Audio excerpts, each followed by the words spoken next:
Pachinko Season 2 opens up at a train station in Osaka in 1945. Ko Hansu meets with one of his employees, who holds up a material that looks like a large rock. It is unclear at first what this object is, but later in the episode, Hansu reveals its true worth. The next scene is a teenage Noah and a young Mozazu running through the Osaka marketplace. The children seem lighthearted, even though it becomes clear right away that the entire neighborhood is struggling after enduring several years of war. Sunja is selling kimchi, their only source of income since her husband Isak was arrested. She comments to a friendly customer named Mr. Kim that she will do whatever it takes to earn money for her children. All of a sudden, American planes fly over ominously, dropping objects from the sky. At first, the market-goers all look terrified until they realize that the planes are just dropping leaflets. The leaflets implore the Japanese people to plead with their emperor to halt the war. Pachinko always finds ways to illustrate the real-life discrimination that Koreans experienced during this time in Japan. The two young brothers are dealing with racist behavior quite differently. While they're in school, they're both teased in their separate classrooms about the Korean food they have brought for lunch. Mozazu, although still a young child, takes the teasing in stride, stands up on his desk, and loudly proclaims that he loves his food. Although he's admonished as soon as the teacher walks in and receives a punishment of standing in the corner with his arms raised, he seems to have earned his classmates' respect. Noah, on the other hand, is ridiculed by his classmates, and he just sits there and takes it. He continues reading his book, never even glancing up or returning the taunts. When Noah speaks with a man at their church about the abuse, the man responds, "If you don't like it, don't be Korean." He notes that the stress of the war is weighing on everyone, and that violence is occurring in many homes and out in the streets because everyone is so desperate. It is worth noting that the two young actors playing Mozazu and Noah are astoundingly good in these roles, with none of the cloying precociousness of some child actors. Just like the adult actors, they elevate their scenes to help demonstrate how discrimination embeds itself in the lives of Sunja's children. The effects of the war are apparent everywhere. Sunja and her boys must take part in military drills where they practice using spears to stab straw dummies that are stand-ins for the enemy, although at this point they aren't sure whether that would be the Russians or the Americans. During the practice, Sunja sees her friend Ji-yoon, who has clearly been beaten, an example of that aggression playing out in the home. Sunja tells her that Isak has been away for 7 years now, and that it has been 3 months since she last received a letter from her mother. The two talk about the need to hide their sadness from their children. Ji-yoon has the idea of selling rice wine illegally on the black market to help earn money for their families. Sunja is initially reluctant to agree to Ji-yoon's plan. It is a surefire way to get arrested, and then her children would be left parentless. But a conversation with her sister-in-law Kyung-hee helps to convince her to take the risk. She reminds Sunja that the children are almost starving and that she considered serving them ration rice with worms in it simply so that their bellies would be full.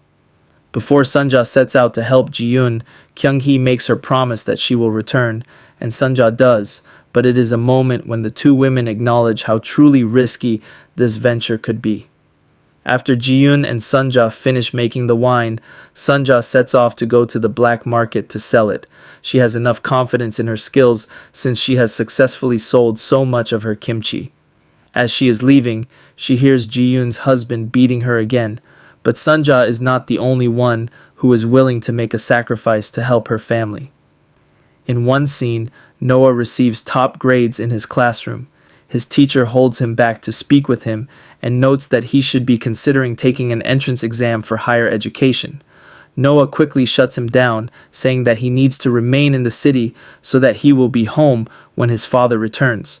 The teacher reminds him that his mind can help open doors for him, and he hands him an entrance exam guide, which has the teacher's name written in it. Later in the episode, Hansu will note that the teacher is actually Korean, but has been hiding it in order to pass as Japanese and avoid discrimination. Kyung-hee opens the door that night to a terrified Ji-yoon, who reveals that there was a raid on the black market. Their worst fears have come to fruition, and Sunja has been arrested. Several women who are also under arrest receive their sentences, which range from a few weeks to many months. But when it comes to Sunja's turn, she shockingly receives no punishment and is released. When she exits the jail, Mr. Kim is there waiting with a car, insisting that Sunja come with him and that everything will soon be explained. Sunja is taken to a large mansion, and once inside, Hansu is there waiting for her. He reveals that he has kept a close eye on her over the years, and that Mr. Kim was actually a plant put there to report back to him on Sunja's actions. He explains that the material shown in the beginning of the episode is actually called tungsten, and it is used in planes, missiles, and grenades, all materials essential for the war effort, and he has been sourcing it for the Japanese troops. In an earlier scene, Hansu is at a dinner hosted by his father-in-law, and after being insulted by another man, who is clearly racist against Koreans, Hansu goes for a walk. He overhears two of the guests discussing the imminent bomb that they know the Americans will be dropping on Japan. While talking to Sunja, Hansu lets her in on this insider knowledge. She and her sons are in danger if they stay in Japan any longer. He claims to have found a place that Sunja, her boys, and Kyung-hee can all use as a refuge in the countryside where they will be safe. Sunja refuses, saying she loves her husband and will never leave him. Hansu is frustrated by her stubbornness, but he is also shocked to discover that Sunja truly cares about Isak, since Hansu had always assumed that it was more of a marriage of convenience. Sunja leaves, denying that she will ever take Hansu up on his offer. Solomon's story picks up shortly after Season 1 ended. It is 1989 in Tokyo, and Solomon is trying to pick up the pieces of his career after ruining the business deal depicted in the first season. Solomon is trying to get funding for a new venture, and meets with two businessmen who question his mental state after the implosion. Solomon insists he is capable of turning things around, claiming that everyone in the deal was too emotional. But he leaves the meeting with no capital investment from them. Solomon tries hitting up a friend for money but is also unsuccessful. Things seem to be turning around when he has lunch with a friend from childhood named Tetsuya. Although Tetsuya notes that Katsu Abe is on the warpath after Solomon's prior performance, Tetsuya is willing to invest. He appreciated Solomon's friendship and his kindness in their youth and wants to return the favor now. Solomon then attends his father's grand opening of his pachinko parlor.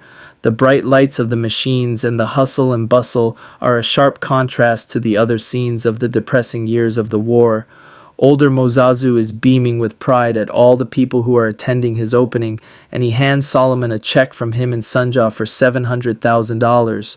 Mozazu wants to show how much he believes in his son and is proud to invest in Solomon's venture, but Solomon is taken aback and asks his father where the money came from. Mozazu tells him he took a mortgage out on the new business, but Solomon is dismayed that his father is simply adding to his debt.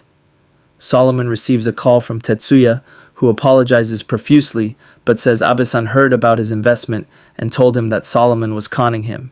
He threatened to ruin both Tetsuya and Solomon, and now Tetsuya is pulling his investment.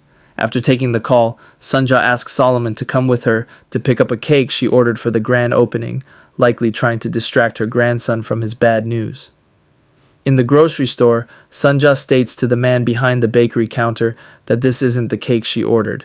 Instead of rectifying the mistake, the man starts insulting Sunja because she is Korean, saying he must not have been able to understand her half-assed Japanese.